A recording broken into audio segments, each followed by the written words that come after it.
গুনাহগার উম্মত যারা বড় বড় গুনাহ করবে আল্লাহর কাছে ধরা পড়ে যাবে এমন গুনাহগার উম্মতের শাফাত করবেন তিনি উনি আপনি আমার নবী যিনি মদিনাতুল মুনাওয়ারা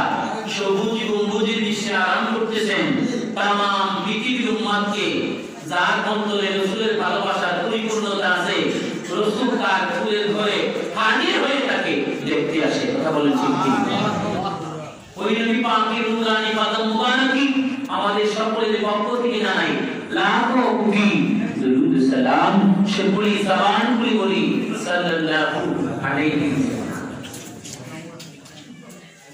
এমন নবীর উম্মত হয়ে আমরা পৃথিবীর জমিনে আগমন করেছি যাকে আল্লাহ রাব্বুল আলামিন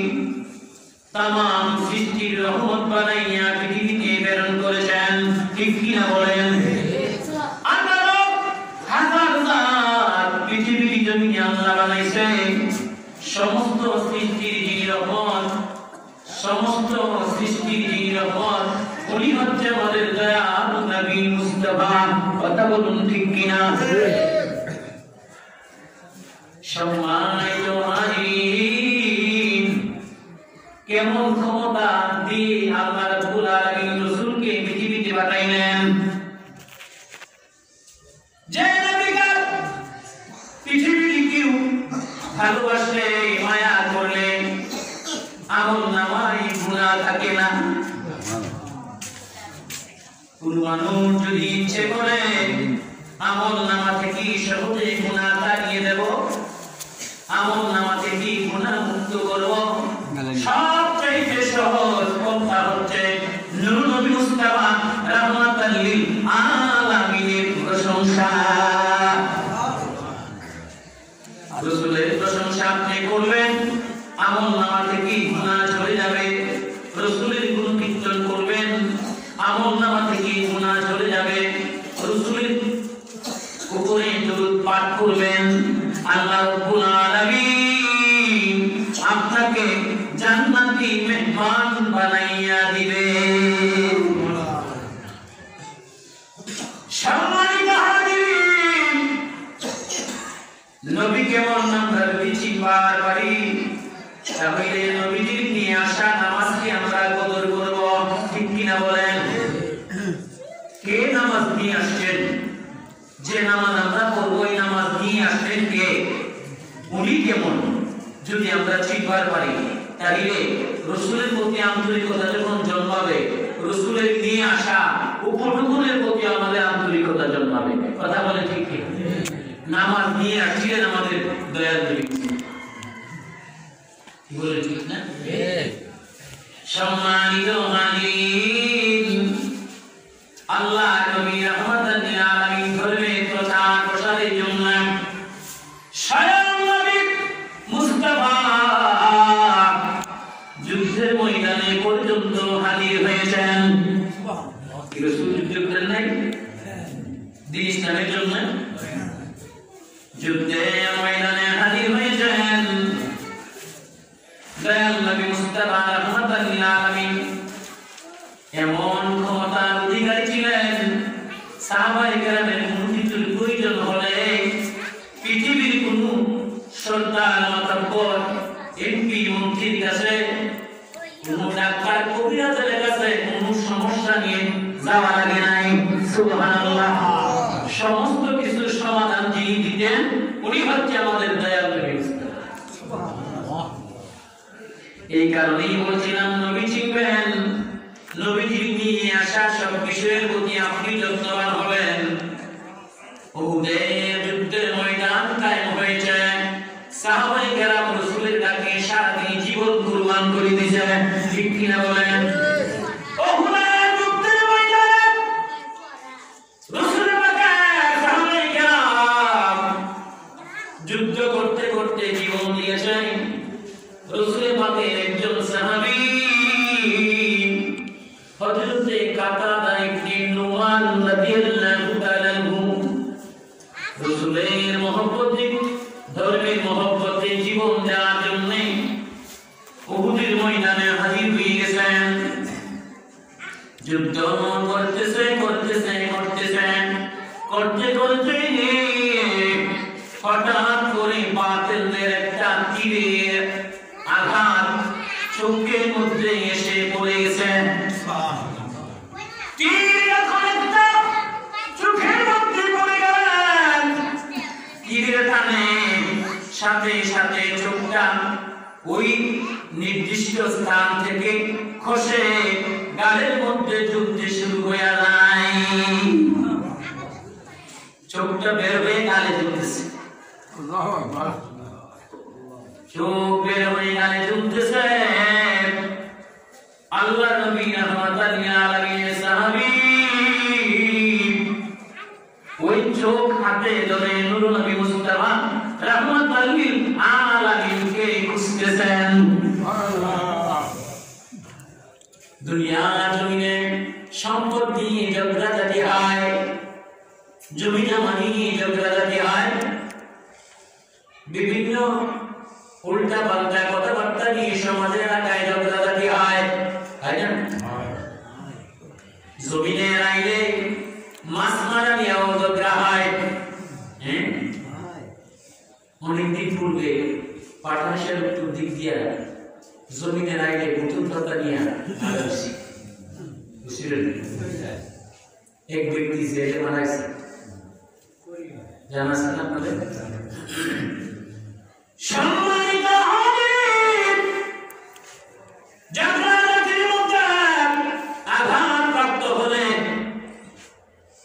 কোন মানুষ যখন আঘাতপ্রাপ্ত হয় মাথা ভাঙে,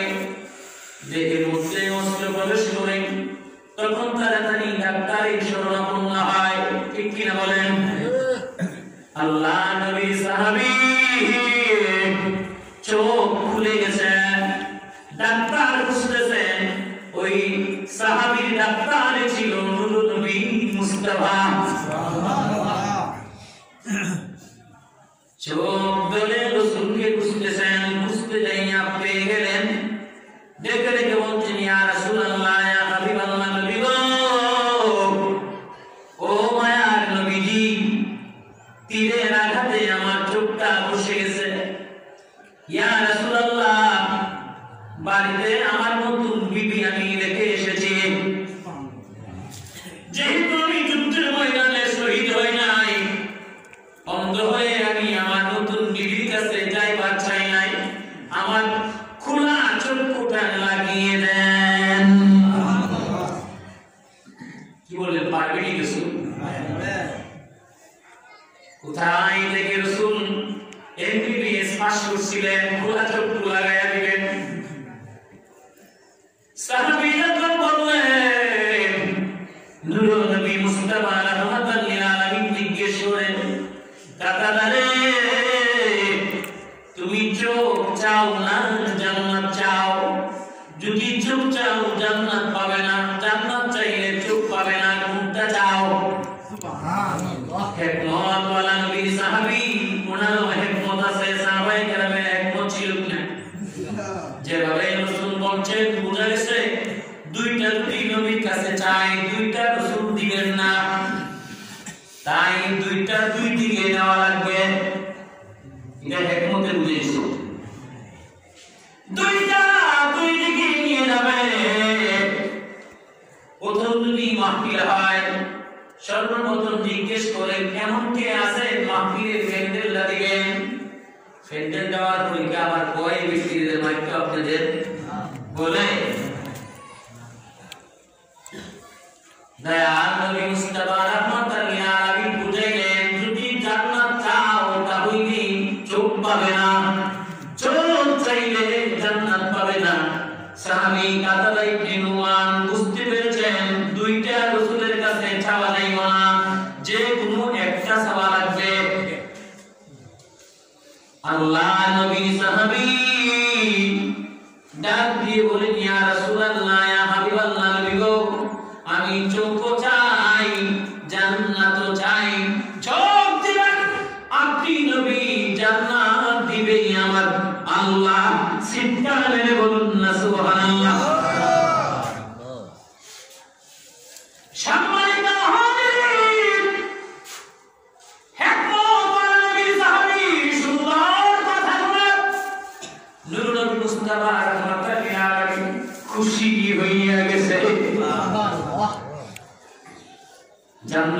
আমার আল্লাহ চোখ দিবেন আপনি নবীজি আমার নবী চোখ দেওয়ার ক্ষমতা আছে কি আছে সাহাবীর কথা শুনে নবীজি মুস্কি হেসে দিলেন কাছে ডাকলেন আইরে আয় কাছে টেনে নূর নবী মুস্তাফা রাহমাতুল লিল আলামিন খোলা চক্ষুটা রহমতের হাত মোবারকে ধরলেন দুনিয়ার গর্তের মধ্যে বসায়া দিলেন বসায়া আল্লাহর কাছে দোয়া করলেন আল্লাহুম্মা উকসুহু জামালান মুনিব তার খোলা চক্ষুটা আগের মতো ফিটিং করে দেন যেভাবে অতীতে ফিটিং ছিল এভাবে ফিটিং করে দেন এই কথা রাসূল বলেন আর শাহাদাত মুলি মুবারক দিয়ে একটু তুতু মুবারক লইলেন চক্ষু চতুর্দিক দিয়ে মালিশ করে দিলেন সুবহানাল্লাহ চক্ষু চতুর্দিক দিয়ে মালিশ করে দেখে দেখে বলছেন রে কাদাদা ইবনে নুমান দৃষ্টি নিক্ষেপ করো দেখো তোমার চোখ সঠিক আছে কিনা লাগাইয়া মেডিসিন দিয়া দেরি নাই বলতেছে সাথে সাথে তুমি দৃষ্টি নিক্ষেপ করো কাদাদা ইবনে নুমান তাকাইলেন তাকার উপরে দেখে দেখে বলছেন ইয়া রাসূলুল্লাহ ইয়া হাবিবাল্লাহ নবী গো ও মায়ার নবীজি যে চক্ষু আপনি ফিটিং করে দিলেন লাগিয়ে দিলেন এই চোখের পাওয়ার আগের চাইতে আরো বেশি বেশি লাগে যদি বলেন না সুবহানাল্লাহ কোন ট্যাবলেট ক্যাপসুল করে খাওয়াইছেন নি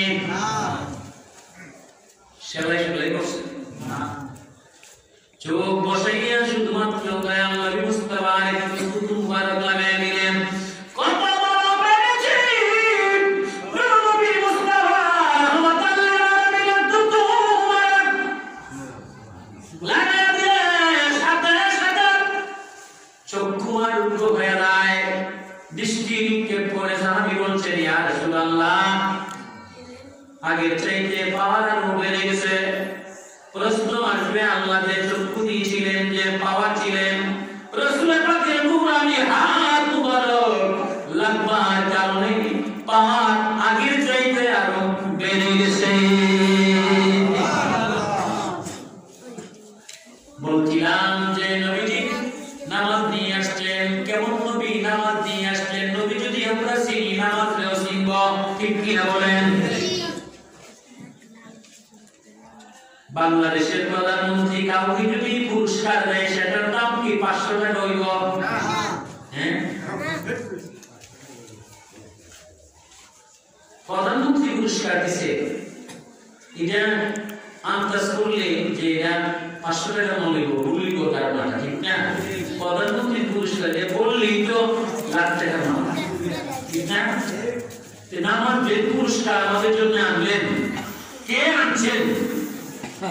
নামাজটা কে নিয়ে আসলেন ওনার দাম কত ওনার মর্যাদা কত তখনই বোঝা যাবে যে পুরস্কারটা দাম কত ঠিক কিনা কথা কি বুঝাইতে পারছি দয়াল নবী মুস্তাফা রাহমাতুল লিল আলামিন হযরত কাসাদা ইবনে নুমান রাদিয়াল্লাহু তাআলা চক্ষু লাগিয়ে দিলেন একদম পরিপূর্ণ মৃত্যু পর্যন্ত এই চোখে আর কোন সমস্যা নাই বলুন সুবহানাল্লাহ সম্মানিত হাজিরিন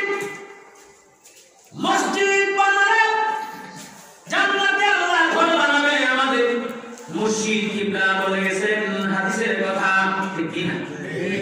দয়াল নবী মুস্তাফা রাহমাতুল লিল আলামিন বলেন قال النبي সাল্লাল্লাহু আলাইহি ওয়াসাল্লাম হুজুরের কথাটা বলতেছে মান বানাল্লাহু মসজিদান দয়াল নবী মুস্তাফা রাহমাতুল লিল আলামিন বলেন যে ব্যক্তি মসজিদ বানাইল বানাল্লাহু লাহু বাইতান ফিল জান্নাহ মসজিদ বানানে ওয়ালার জন্য আল্লাহ রাব্বুল আলামিন জান্নাতে একটা ঘর বানাইবে কি বানাইবে এই কথা দুনিয়ার কোনো মিনিস্টার বলেন নাই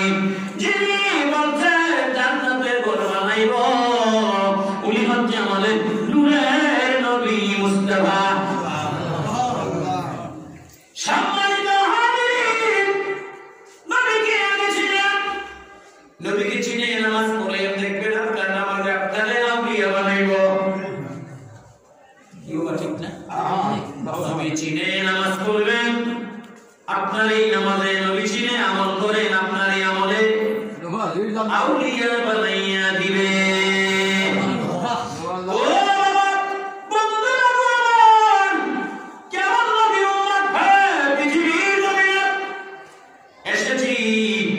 মসজিদে এসে নামাজ আদায় করলে সওয়াব হবে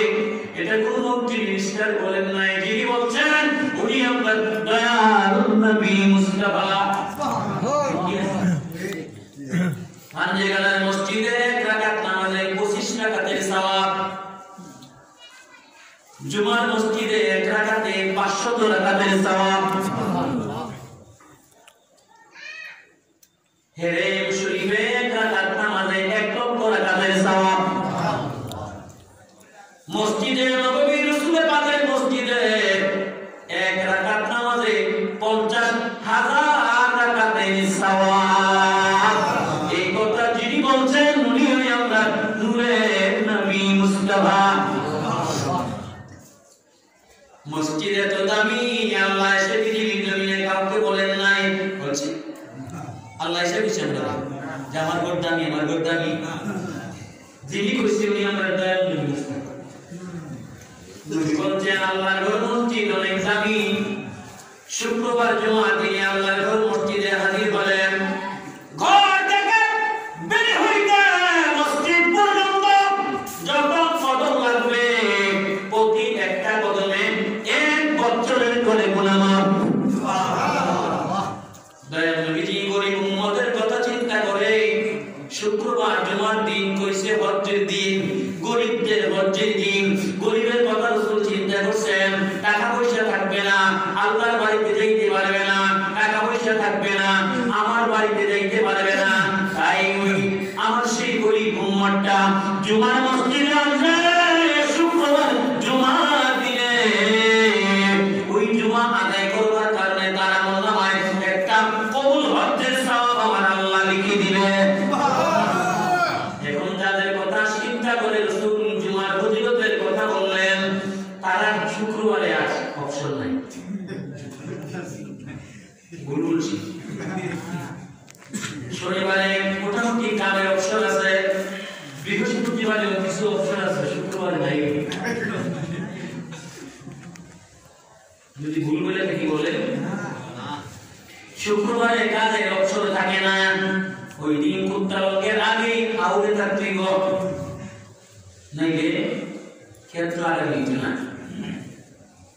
শয়তানে কয় যে যে ক্ষেত্রটা লাগাইবে শুক্রবার হলে ভালোই বারবার কথা তো সত্য কি সত্য কথা না কথা আমার খেয়াল করে ফলন থেকে এসে বলবো আমার তার সময় নাই যে শয়তানে আপনার যুক্তি রেখে দিল শুক্রবার বাড়বে বলা যেত সত্য কথা কিন্তু শুক্রবার আপনি জমি লাগাইতে গেলে আপনার জমা কি কথা বলে জমা শয়তান আপনার সুন্দর একটা কথা শোনাইলেন শুক্রবার হইল বারবালা শুক্রবারে যদি তুমি তোমার জমিনের মধ্যে বীজ বপন করো রিজিক পাইবা বেশি বরকত হইব বেশি একটা ছড়া ডালের মধ্যে 150 দাম ধরবো তবে বরকতের কথা আপনারে বলল গুড়া দিয়ে গাছটা কাইটা দিল মানে মসজিদে যাওয়া আপনার জন্য বন্ধ করে দিল তখন মাথায় আপনার যে বরকতের দিন শুক্রবারই লাগাবো আপনি 10 জন কামলা চাইলেন চাইয়া শুক্রবারে যখন কুত্তা বা মুরগা বাঁধত এর আগে আপনি কোথায় দক্ষিণের হাওড়ে চলে গেছে ফ্যান লাগাইতে জুমার আঘাত হয়ে গেছে হাওড়ের মধ্যে একদম গুরুলের গান জুমার আজান হয়ে গেছে আয়েশা গোসল করে নামাজ আইতে না পারো দেখো আপনার বরকত দেখাইছে যে দিন ফ্যানটা লাগাইলে তোর বরকত দিব আর এবার আপনার গুলারে খেলেছে অথচ আল্লাহর নবী মুস্তাফা রাহমাতাল লিল আলামিন বলছেন শুক্রবার জুমার দিন গরিবদের হজ্জের দিন আমার গরিব উম্মত শুক্রবার জুমার দিনে মসজিদে আইবো রে আমার আল্লাহ তাদের আমলনামায় কবুল হজ্জের সওয়াব লিখে দিবে।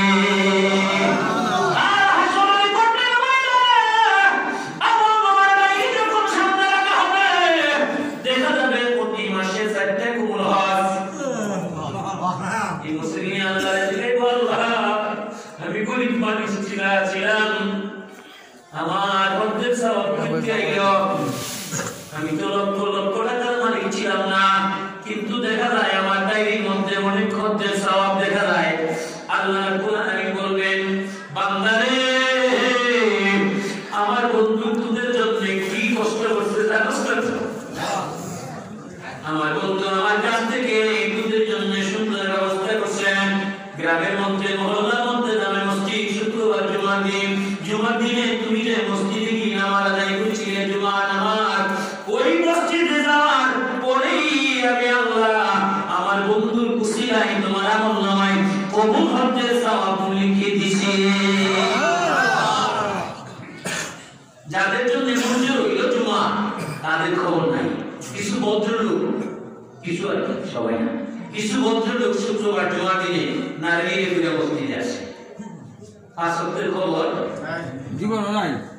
পাঁচ ওয়াক্তের খবর নাই। জুমার দিনে সাক্ষী রাখে যে শুক্রবার তোলে সাক্ষী রাখলাম আমি দেখলাম নামাজ। সম্মানিত হাজিরিন, তাহলে গরিবদের জন্য যদি আল্লাহ এমন ব্যবস্থা করে থাকেন, গরিবের খবর নাই, অথচ আপনি চেষ্টা করতেন, আপনি সিদ্ধান্ত নিতেন যে শুক্রবারে যাতে আমার কোনো কাজ না থাকে, শুক্রবারের কাজ আমি বৃহস্পতিবারে সেরে নিব। আর যদি কাজটা জরুরি হয় তাহলে শুক্রবার বাদ দিয়ে শনিবারে করবো, ঠিক না? জরুরি হলে শুক্রবার আদায় করে আর নাই শনিবারে। শুক্রবারে কাজ থেকে বিরত থাকলে জুমার নামাজটা আপনি করতে পারেন যে জুমার নামাজে বাড়ি থেকে মসজিদ পর্যন্ত আসতে যত কদম লাগবে তত কদমে, প্রতি কদমে কদমে 1 বছরের করে গুনাহ। সম্মানিত হাজিরিন, মসজিদে তো দামি, আল্লাহ এসে বলেন নাই বলছেন তিনি উনি আমাদের দয়াল নবী মুস্তাফা। মসজিদে 1 রাকাত জামাতের শরীফ পড়লে এত সওয়াব বলছেন নূর নবী মুস্তাফা। সম্মানিত হাজিরিন, এই মসজিদ যারা নির্মাণ করেছেন যদি খুলুসিয়াত নিয়ে নির্মাণ করে থাকেন আর মসজিদের ইবাদত করেন, কাল হাসরের দিন এই কোটা কিন্তু যাবে জান্নাতে। কোথায় যাবে? জান্নাতে। যখন আল্লাহ হুকুম করবে রে আমার ঘর কানায় কাবার অংশ, এটা কার অংশ? স্বয়ং কাবা শরীফের অংশ। পৃথিবীর জমিনে যত মসজিদ আছে সমস্ত মসজিদ কানায় কাবার অংশ। এই কারণেই তো আল্লাহর ঘর বলা হয়। কানায় কাবার অংশ আল্লাহর ঘর, মসজিদ যেহেতু এটা পবিত্র, আল্লাহ রাব্বুল আলামিন এটাকে জান্নাতের অন্তর্ভুক্ত করবেন, জান্নাতের অন্তর্ভুক্ত করবেন। যখন জান্নাতের অন্তর্ভুক্ত করবেন তখন এই ঘর বলবে কোথায় আমি যাইতাম, বলবে যে জান্নাতে। আমি কেন জান্নাতে যাইতাম? বলবে তুমি তো আমার ঘরের অংশ ছিলে, আমার কানায় কাবা পবিত্র, তাই যেহেতু কানায় কাবার অংশ ছিলে তুমিও পবিত্র। যেহেতু তুমি পবিত্র, পবিত্র আসলেই তোমার জায়গা। বলবে যে না, আমারে কে বানাইছি? তুমি কি বানাইছিলে? বলবে না, আমার বান্দারা তোরে বানাইছি। তোমার যে বান্দারা আমারে বানাইলো, যারা টাকা দিয়ে পয়সা দিয়ে আসলো, বুদ্ধি পরামর্শ দিয়া আমার সুন্দর করে সাজাইছে গো মনিব, যে আমার সুন্দর করে সাজিয়েছিল, ওই সব তোমার বান্দারা রে দেখো, তারা সমস্তদেরকে লইয়া আমি তোমার হুকুম পালন করব। ওই দিন দেখবেন আপনার নির্মিত এই মসজিদের দাম আল্লাহর কাছে কত। আপনার তো খুঁজে বাইর করবই, কারণ আপনার সারা মসজিদ যখন যাইতো না, আল্লাহ তখন আপনারা খুঁজে বাইর করতেন। ওই দিনের অপেক্ষা করে এই কাজগুলি করতে হয়।